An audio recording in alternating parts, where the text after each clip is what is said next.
গ্রাম police দিয়ে মাদক সহ দুর্নীতি বন্ধ করা যায় কিনা এটা দেখা। মাননীয় স্পিকার, মাদক দ্রব্য অপব্যবহার সংক্রান্ত যে আইনটা সংশোধনী গত কয়েকদিন আগে পার্লামেন্টে উত্থাপন করেছে, তার উপরে স্থায়ী কমিটিতে আলাপ আলোচনা হয়েছে। আজকে সেটার উপরে কমিটির রিপোর্ট হয়তো উপস্থাপন হতে পারে, যতটুকু আমরা আলোচনা করেছি।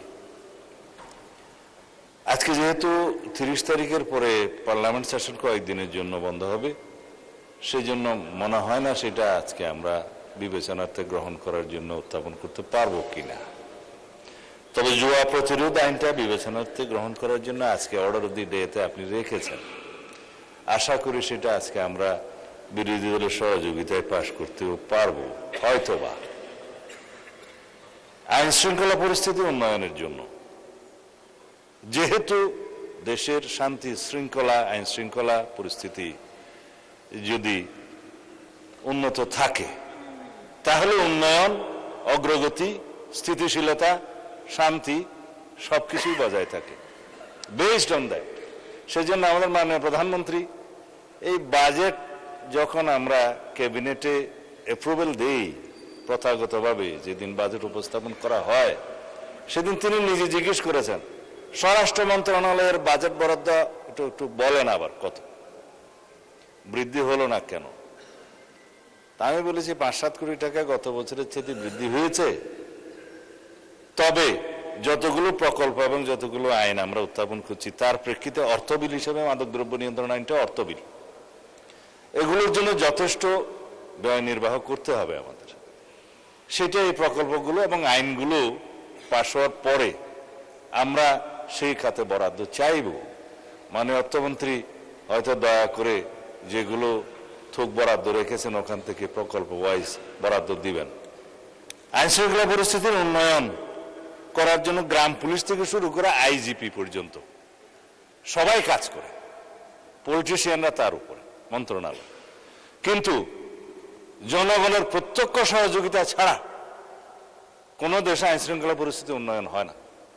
সেই জন্য সামাজিক মোটিভেশন দরকার, রাজনৈতিক দলগুলো সেরকম সচেতনতা বৃদ্ধির জন্য কাজ করা দরকার।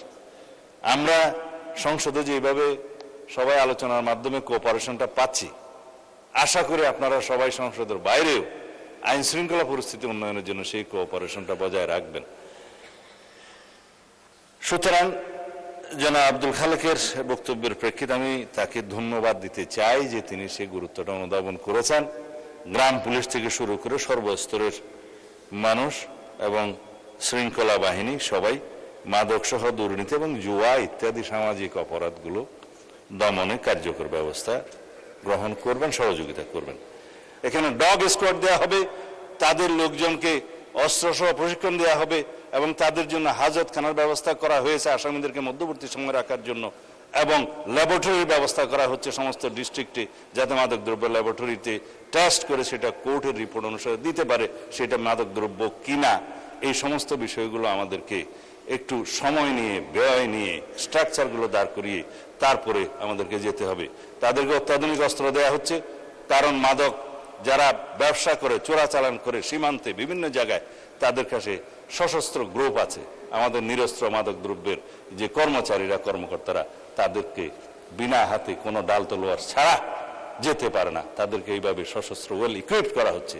আধুনিক টেকনোলজি সম্পন্ন সমস্ত মেশিনারিজ ইকুইপমেন্ট স্থাপন করা হচ্ছে। জুয়ার ক্ষেত্রেও অনলাইন এবং অফলাইন এবং বিভিন্ন ডিজিটাল প্ল্যাটফর্ম, সাইবার স্পেসে যে সমস্ত অপরাধ হচ্ছে সেগুলো অ্যাড্রেস করার জন্য সেরকম প্রযুক্তি সম্পন্ন লোকবল এবং মেশিনারিজ এগুলোর ব্যবস্থা করা হচ্ছে। এতদিন কিভাবে রাষ্ট্র চলেছে এই সমস্ত এগুলো অ্যাড্রেস না করে, সেটা আমার কাছে অবাক লাগে। মাননীয় স্পিকার, পৃথিবী কোথায় গেছে? আর আমরা 1867 সনের জুয়া নিয়ন্ত্রণ আইনের উপর দিয়ে আমরা ছিলাম। এখন জুয়া নিয়ন্ত্রণ এই প্রতিরোধ আইন, যেটা ব্যাটিং টেটিং এগুলো সব সহ প্রতিরোধ করা হবে 2026 সনের মডার্ন আইন অনুসারে। আশা করি আপনারা সহযোগিতা করবেন। বক্তৃতাটা একটু লম্বা হয়ে গেছে মাননীয় স্পিকার। আমি এই ছাঁটাই প্রস্তাবগুলো, প্রতীকী ছাঁটাই প্রস্তাবগুলো গ্রহণ করতে পারছি না বলে দুঃখিত। মাননীয় স্পিকার, আমাদের উত্থাপিত দাবি অনুসারে দাবি নম্বর 20 আপনি দয়া করে মঞ্জুর করবেন। মাননীয় সংসদ সদস্যদের সহযোগিতা কামনা করছি।